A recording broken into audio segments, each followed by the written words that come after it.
Rifleman Jaswant Singh Rawat, जिन्होंने अकेले ही 300 से ज्यादा चीनी सैनिक को मार गिराया और अंततः चीनी ने उनका सर काट के ले गए। हुआ ये कि चीन ने 17 नवंबर 1962 को नूरानांग पोस्ट पर चीन 2 बार हमारी पोस्ट पर हमला किया, लेकिन दोनों बार हार गया। जब लड़ाई रुकी, हमारे बहुत सारे सैनिक शहीद हो चुके थे और गोला बारूद भी कम बचा था। कंपनी कमांडर ने कहा, हमें पोस्ट छोड़ना पड़ेगा, लेकिन जसवंत सिंह जी बोले, मर जाऊंगा लेकिन पोस्ट नहीं छोड़ूंगा सर। तभी 11 बजे चीनी सैनिक अपनी पूरी ताकत से हमला किया। चीनी इस बार भारी मोर्टार और तोप से हमला कर रहा था। यह देखकर नायक रंजीत सिंह गुसाई जी बंकर से निकले और खुले में जाकर दुश्मन पर भारी हैंड ग्रेनेड फेंके, जिसमें कई चीनी सैनिक मारे गए और चीनी का मोर्टार चुप हो गया, लेकिन रंजीत जी शहीद हो गए। उसके बाद चीनियों ने भारत के पोस्ट के आगे 30 मीटर दूरी पर मशीन गन यानी MMG लगा दी, जिसे हमारे सैनिक की बहुत क्षति हो रही थी। एक कंपनी कमांडर ने आदेश दिया, उसे नष्ट करो। इसके लिए लांस नायक त्रिलोक सिंह नेगी, राइफलमैन जसवंत सिंह रावत और राइफलमैन गोपाल सिंह गोसाई ने MMG को नष्ट करने के लिए आगे बढ़े। ये लोग भारी गोला बारूद के बीच रेंगते हुए पत्थर की कवर में गए। तभी त्रिलोक जी बोले, मैं कवर दूंगा, तुम दोनों MMG की ओर भागना। ऐसा ही हुआ। जसवंत सिंह और गोपाल जी ने ग्रेनेड से बंकर को उड़ाया और दौड़े। तभी उन्होंने देखा कि 2 चीनी मरे पड़े हैं, लेकिन तीसरा घायल होने के बावजूद MMG से फायर कर रहा है। दोनों उन पर झपके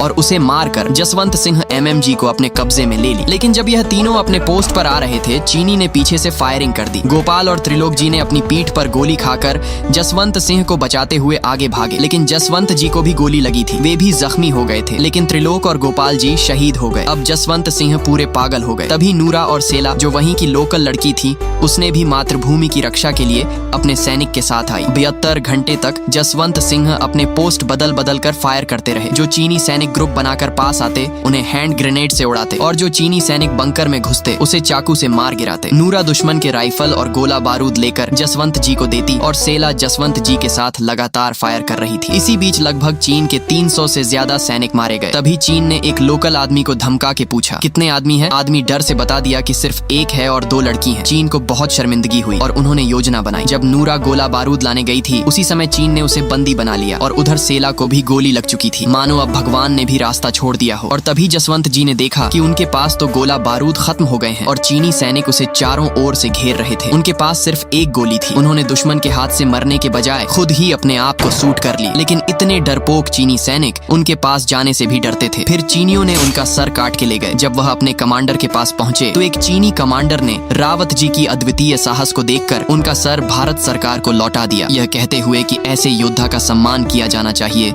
जिसने असंभव परिस्थिति में भी अद्वितीय साहस दिखाया। और आज तक चीनी ना ही उस पोस्ट को कब्जा कर पाई है और ना ही उसके बारे में सोचती है। और हमारे राइफलमैन जसवंत सिंह रावत जी के नाम से जसवंतगढ़ स्मारक अरुणाचल प्रदेश में बनाया